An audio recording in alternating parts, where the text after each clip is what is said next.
세상에서 어려운 일 가운데 하나가 관계입니다. 사람마다 각각 생각도 다르고 감정도 다르고 생각과 감정이 서로 다르기 때문에 나만 잘하면 된다고 생각할지 모르지만 나만 착한 마음 가지고 하면 된다고 생각할지 모르지만 그러면 사람들이 알아주고 사람들이 이해하겠지. 내가 좀 더 참고 기다리면 되겠지. 이렇게 생각하지만 그럴 일은 별로 일어나지 않습니다. 사람들은 순진한 생각입니다. 왜냐하면 요즘 세상은 옛날에는 아린댐 굴뚝에 연기 나겠나 이렇게 얘기하지만 지금은 불 안 떼도 불꽃이 올라옵니다. 그게 요즘 살고 있는 우리가 사는 세상입니다. 그러니 관계라고 하는 것이 내가 생각하는 것처럼 쉽지가 않습니다. 특히 악한 사람들을 생각을 해보십시오. 악한 사람들은 우리하고 생각 차원이 이미 다릅니다. 그들은 마치 짐승이 사냥감을 노리고 풀속에 이렇게 숨을 죽이고 가만히 있는 것처럼 이 사람들은 치밀한 계산, 치밀한 계획을 하고 그냥 엎드려서 가만히 있습니다. 그들은 사단의 전략을 가지고 있습니다.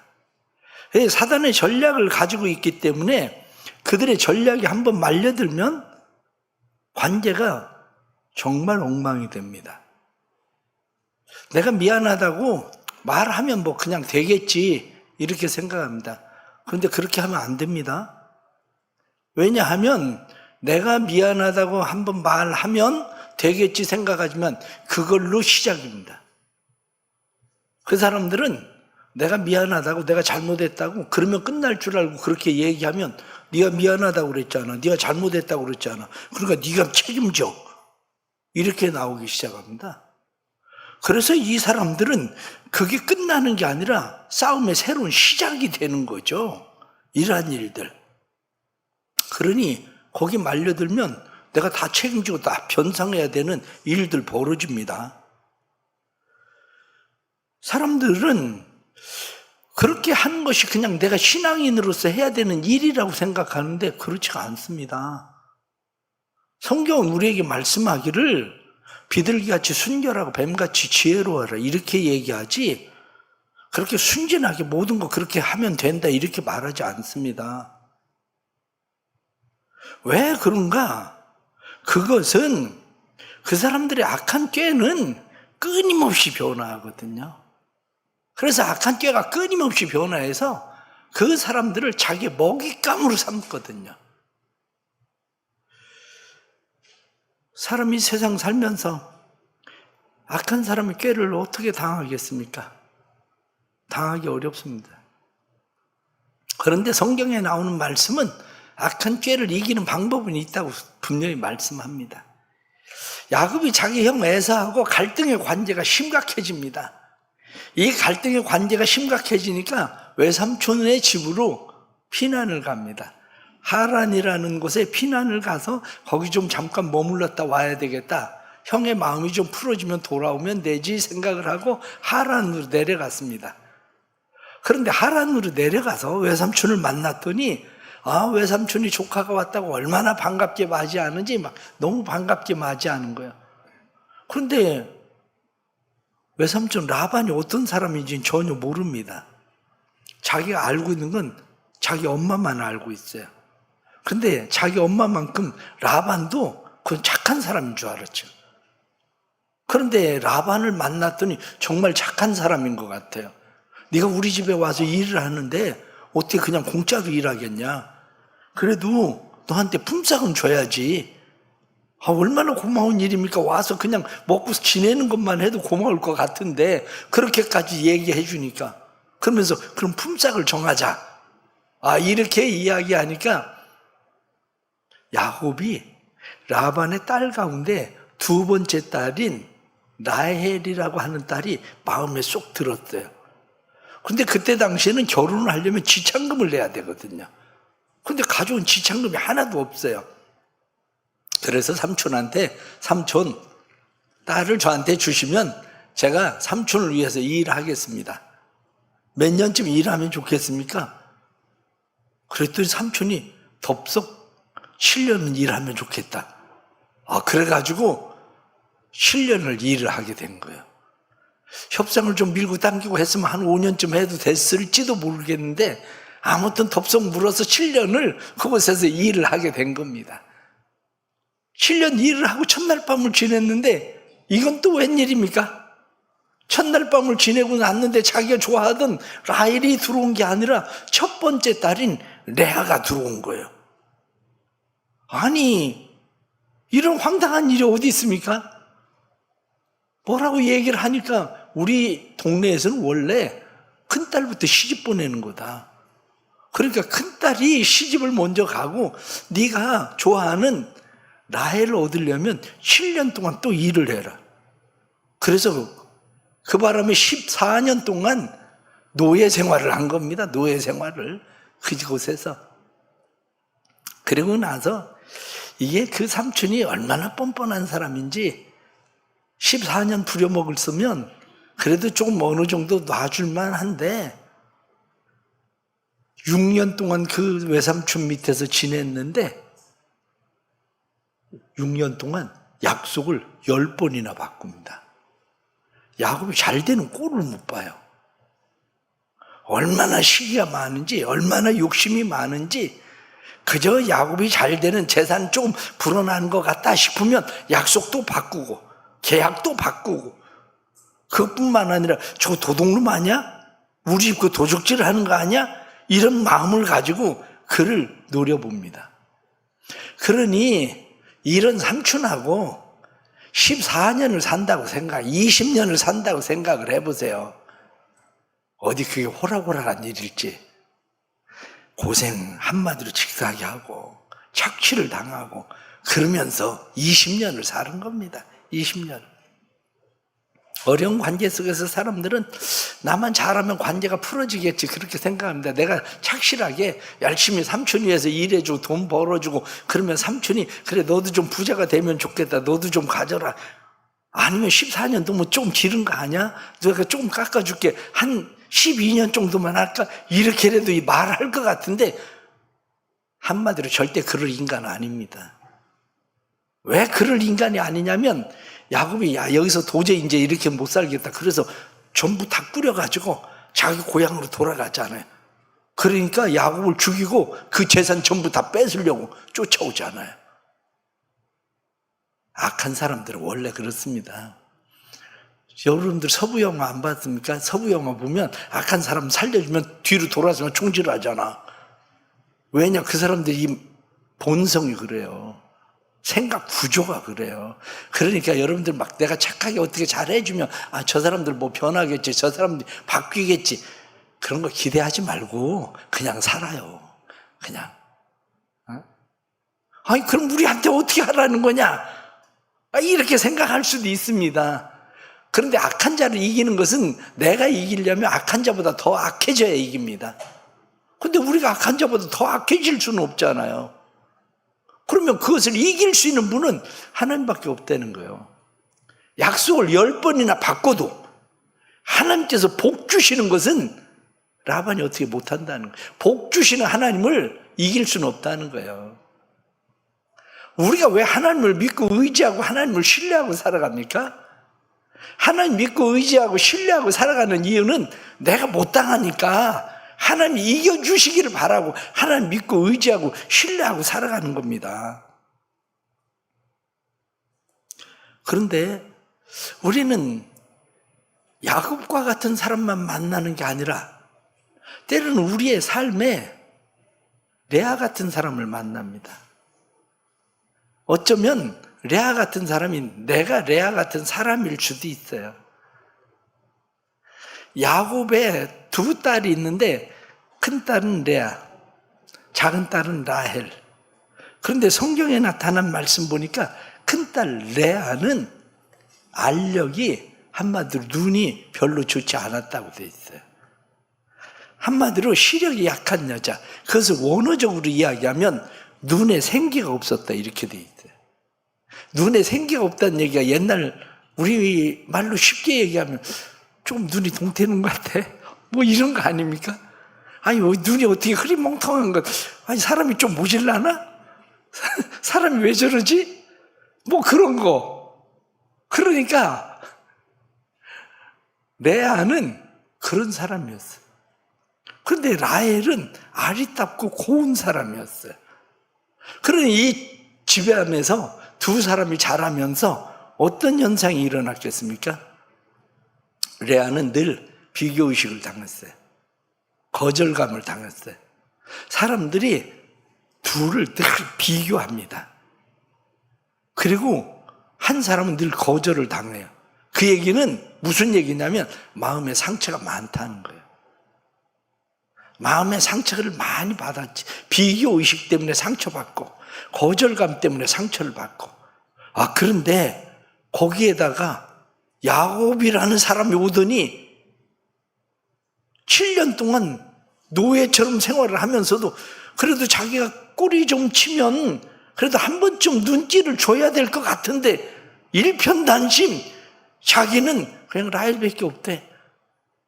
그러니까 야곱의 모습을 가만히 보세요. 레아가 와서 조금 얼쩡거려 꼬리치면 안 봐도 알아요. 너 말고 라헬. 야, 이 거절감에 이 상처, 말 없는 이 상처, 이게 얼마나 큰 거겠습니까?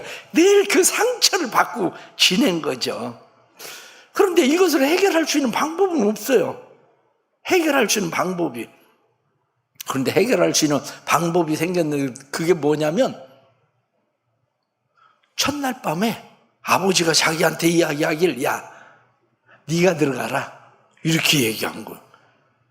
자기도 뭐 싫지는 않은데 아버지가 하는 거니까 자기가 저지른 일이 아니라 아버지 때문에라는 핑계를 가지고 야곱에게로 첫날 밤 들어간 거죠. 야곱에게 첫날 밤 들어가서 한마디로 첫날 밤을 치르고 났으니 이제 어쩔 수 없이 야곱도 나를 좋아하겠지라고 생각한 거예요. 그런데 이게 또 웬일입니까?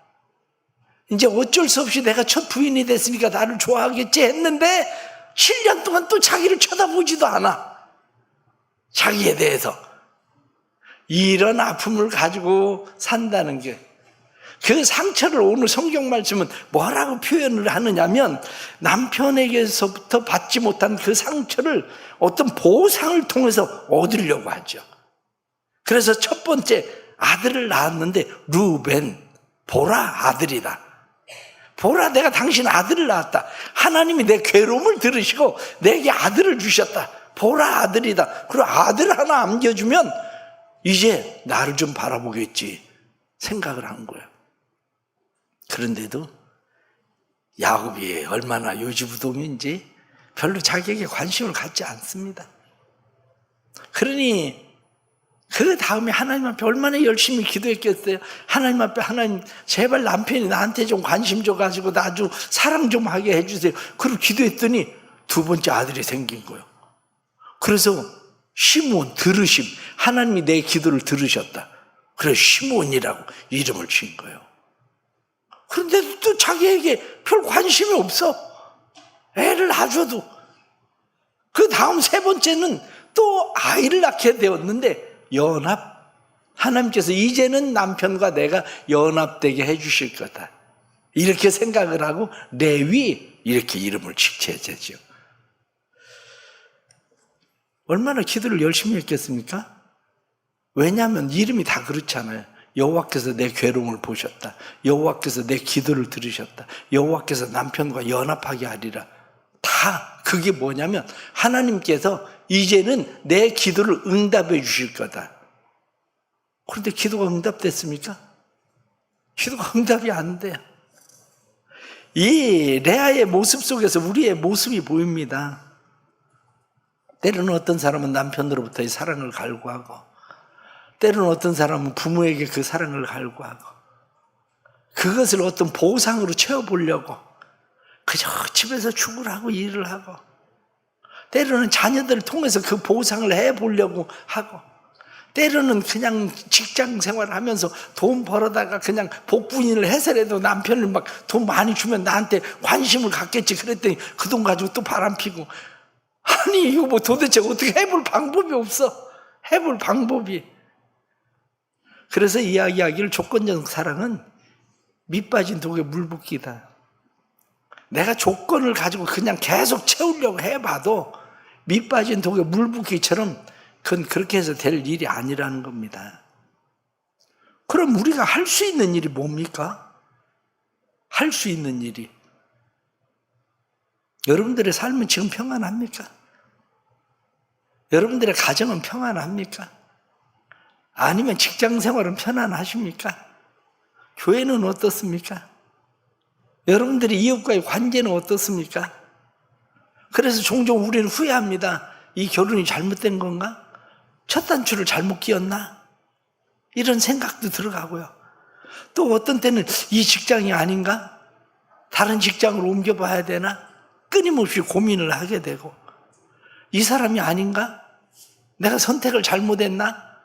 이런 것들 때문에 사람들은 다 힘들어합니다. 많은 사람들이. 레아는 야곱의 마음을 움직여보려고 애를 씁니다. 그러나 깨닫지 못하고 있는 게 있습니다. 내가 움직여보려고 애를 쓰고 있지만 그 움직임은 내 집착에 불과해요. 집착적 사랑. 내가 지금 집착하고 있는 거예요. 야곱을 향한 집착이 멈추지를 않습니다. 그것을 보고 우리는 관계 중독이라고 말합니다. 의외로 많은 사람이 집착적 사랑, 그래서 애정 결핍 그렇게 말하죠. 사랑 중독. 사람들이 왜 의처증이 되고 의부증이 됩니까?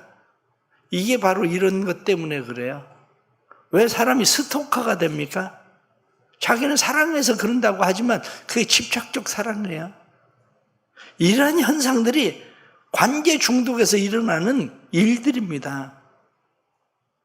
중요한 것은 사람들이 깨닫지 못하고 있는 게 있는데, 집착적 사랑을 하고 있는 내 마음도 내가 움직이지 못하는데 내가 누구를 움직이겠다는 겁니까? 내가 집착적 사랑, 야곱에게 향한 집착적 사랑을 내가 멈출 수가 없는데 야곱의 마음을 어떻게 움직인다고요? 자기도 움직이지 못하는데. 그런데 그 절망 끝에서 비로소 발견하는 게 있습니다. 절망 끝에서 발견하는 것이 오늘 성경 35절 말씀 보니까 그가 또 임신하여 아들을 낳고 이르되 내가 이제는 여호와를 찬송하리로다. 그리고 이름을 유다라 했다. 내가 이제는, 이게 바로 집착적 사랑의 끝이에요. 내가 이제는 여호와를 찬송하리로다. 내가 야곱에게 돌리고 있었던 그 시선을 야곱이 아니라 내가 이제 하나님을 찬송하는데 그 시선을 돌리겠다는 거예요. 그것뿐만 아니라 오늘 성경의 마지막 말씀을 보면 그의 출산이 멈추었더라. 성경은 그렇게 말씀합니다. 그의 출산이 멈추었다. 이렇게 이야기하는 것은 집착적 사랑이 끝나고 역설적으로 출산이 멈춘 것처럼 사랑을 구걸할 필요가 없는 치유의 상징이 바로 그 이야기입니다. 내 안에 치유가 일어나서 집착적 사랑을 하지 않아도 된다는 거예요. 여러분, 살아가면서 의외로 많은 사람들이 하나님의 주신 사랑에 눈을 떠야 되는데 하나님의 주신 사랑에 눈을 뜨지 못하고 하나님의 주신 그 사랑을 가지고 집착적 사랑을 하는데 다 써버립니다. 하나님이 우리에게 사람을 붙이시고 가정을 주시고 건강을 주시고 재능을 주시고, 그런데 그것이 집착적 사랑을 하는 사람은 누군가에게 그 사랑을 얻어보려고 왜 그렇게 열심히 공부를 합니까?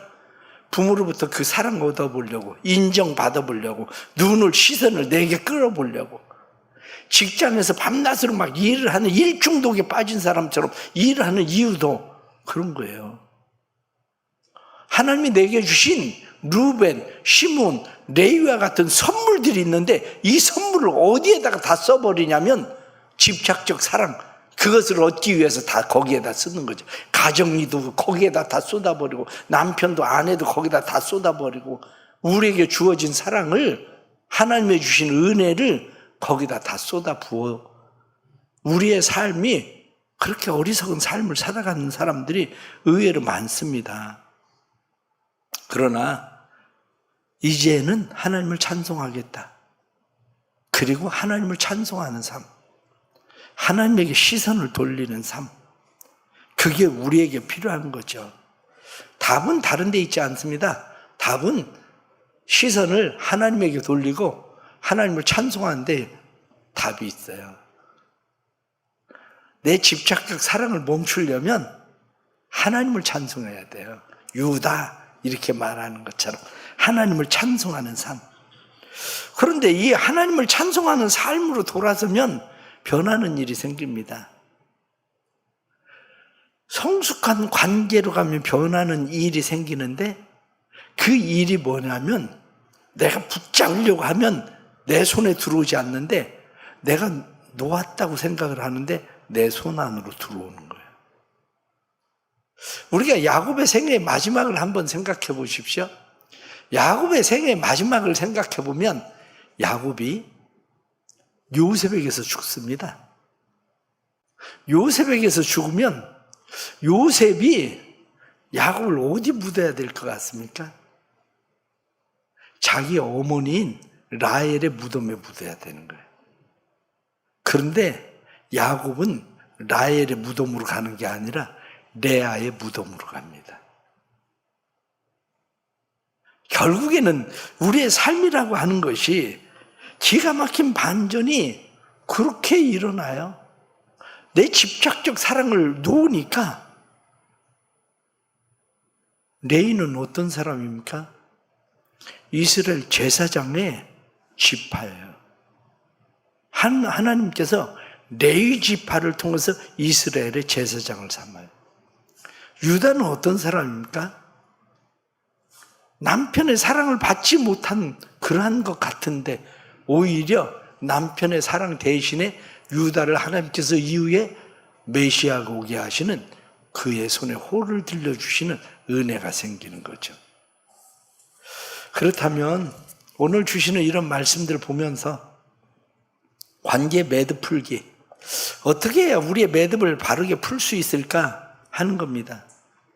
그 중에 가장 첫 번째가 사람들이 매듭 푸는 일을 너무 쉽게 생각합니다.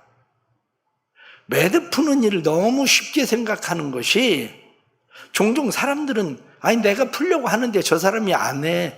저 사람이 내가 사과했는데 안 받아줘. 난 미안하다고 했거든. 나 선물을 그 사람한테 선물도 주고 그랬거든. 근데 저 사람이 싫대. 이렇게 말합니다. 그런데 그러면 7년 동안 노예같이 생활을 한 사람이 미안해요. 내가 원한 것보다도 아버지가 시켜서 그런 거예요. 미안해요. 한마디 하면 해결됐나요? 아니면 내가 아들 하나 낳아줬잖아요. 루벤이라고. 내가 또 낳아줬잖아요. 시몬도 줬잖아요. 내가 레이도 줬잖아요. 그러면 이제 용서해야 되는 거 아니에요? 사람들은 그렇게 얘기합니다. 그러나 미안하다고 말 한마디 했다고 해서 피해를 입은 사람이 그렇게 쉽게 풀어지는 일입니까? 여러분들은 누구에게 7년 동안 노예 생활을 했는데 누군가가 미안해요. 아니면 누구 때문에 교도소 가서 7년 동안 있다가 왔는데 누가 미안해요. 난 그때 내가 잘못 본 것 같아요. 이렇게 얘기하면 진짜 해결되는 겁니까? 의외로 관계를 푸는 일들을 사람들은 너무 쉽게 생각해요. 내가 그냥 말 한마디 하면, 내가 선물 하나 주면 그 사람이 당연히 관계를 풀어줘야 된다고 생각을 하고 있는데 그렇지가 않습니다. 어떤 사람 누군가에게는 그 상처로 평생을 가슴앓이를 하는 사람도 있고 몇 날 며칠을 몇 년을 밤낮 잠도 못 자고 먹지도 제대로 못하고 그러고 살아가는 사람들도 있고 그 상처로 인해서 삶이 정상적으로 돌아가지 않은 사람들도 세상엔 얼마나 많은데 그런데 미안하다는 말 한마디로 그걸 해결하려고 합니까?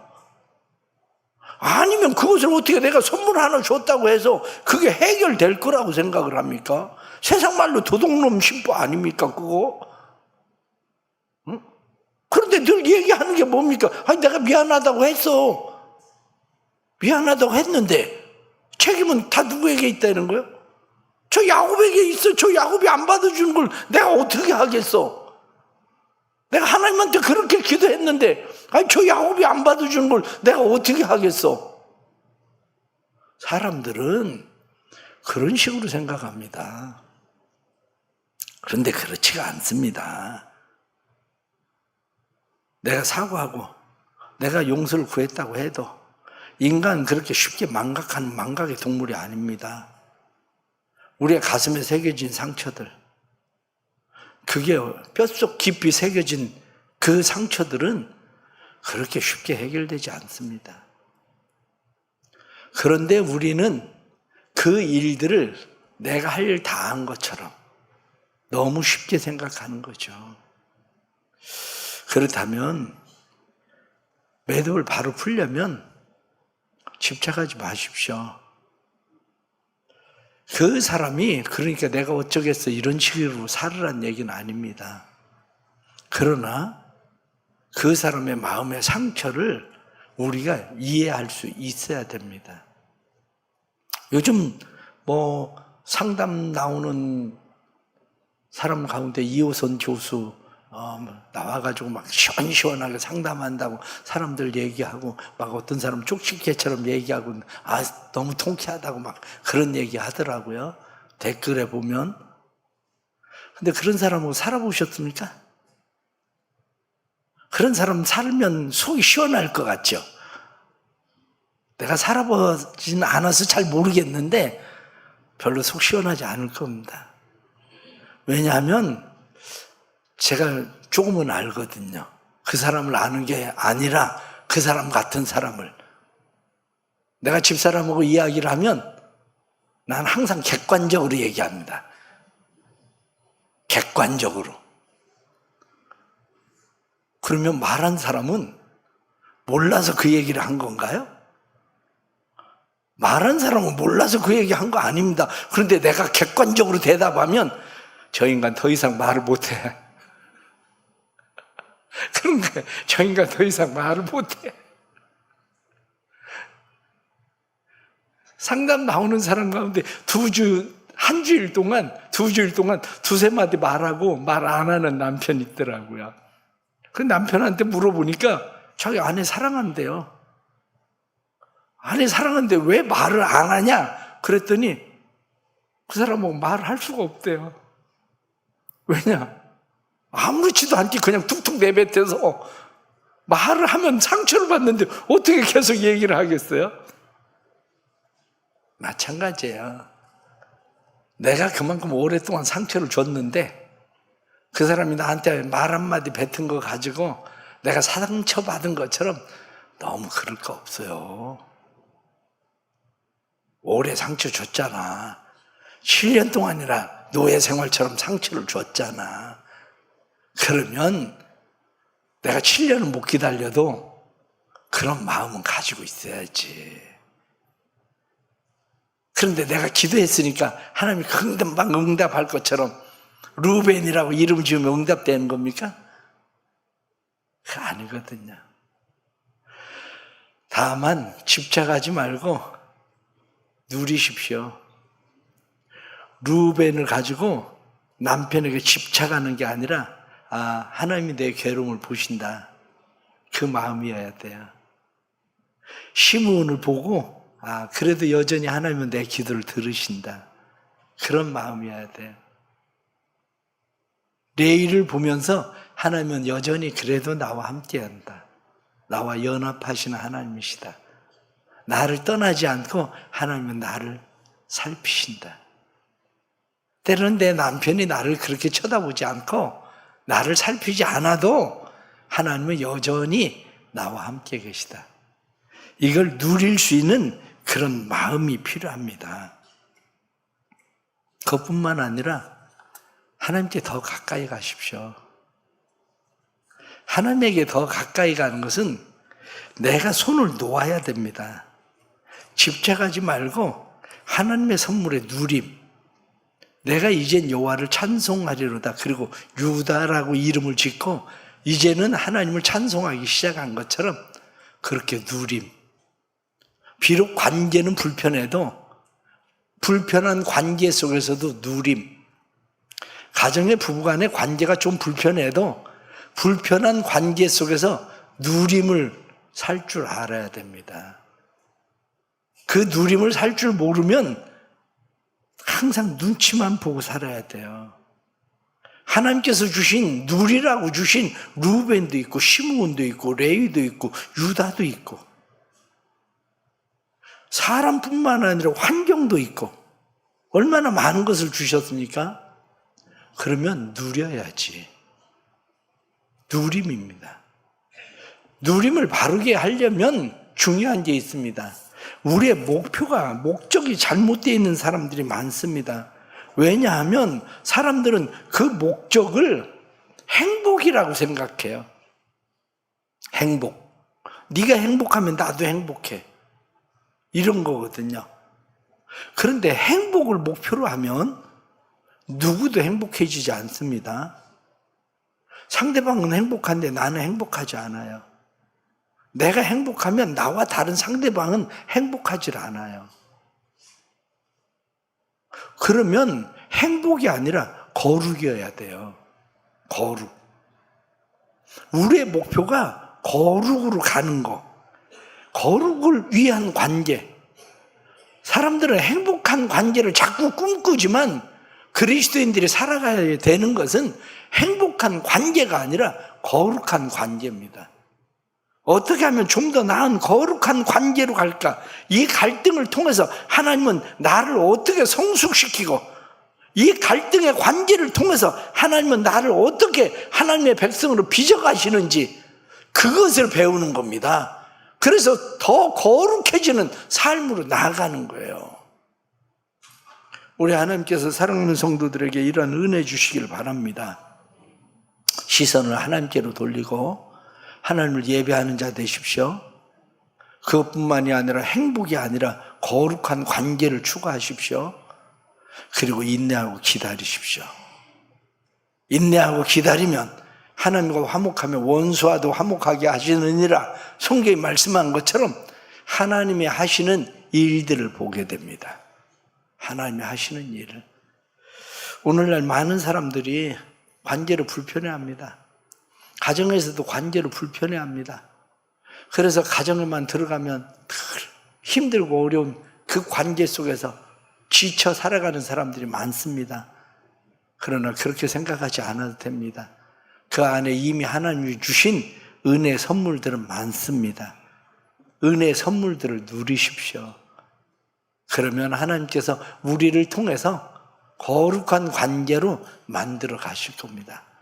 그게 바로 성숙한 관계가 되는 일이고 그 일을 통해서 하나님이 하시는 일을 드러내시는 거죠. 나를 주목하시는 하나님의 시선을 느끼고 하나님의 구속사적 은혜를 선택하고 그 믿음 안에서 나를 괴롭히는 우상, 집착이라고 하는 것을 떨쳐내고 그리고 하나님을 예배하는 예배자로 살아갈 수 있는 은혜 있기를 간절히 바랍니다. 기도하겠습니다. 하나님 아버지, 어떻게 하면 좀 더 행복할까? 그래서 사람들은 행복을 꿈꾸면서 행복을 향해서 달려가지만 우리의 삶이 힘들고 어려운 관계들로 인해서 지쳐가기만 합니다. 그러나 거룩의 관계를 생각하게 해주시고 우리의 관계가 갈등을 통해서 나를 성숙시키시고 관계를 통해서 갈등을 통해서 나를 빚어가시는 하나님의 은혜를 깨닫게 해주셔서 우리의 삶이 그 하나님을 예배하는 삶이 되게 해주시고 그 거룩의 관계를 통해서 우리가 하나님의 뜻을 이루어가는 역사 있게 해 주옵소서. 하나님께서 레아를 통해서 이스라엘의 제사장 지파를 삼으시고 그리고 이스라엘 집회 메시아가 나오는 유다 지파를 삼으시던 것처럼 그리고 마지막에는 야곱도 레아의 무덤으로 돌아가던 것처럼 우리의 인생도 하나님께서 그렇게 만드시는 것을 믿습니다. 하나님 변화시켜 주시고 새롭게 만들어 주옵소서. 예수님의 이름 받들어 기도드리옵나이다. 아멘.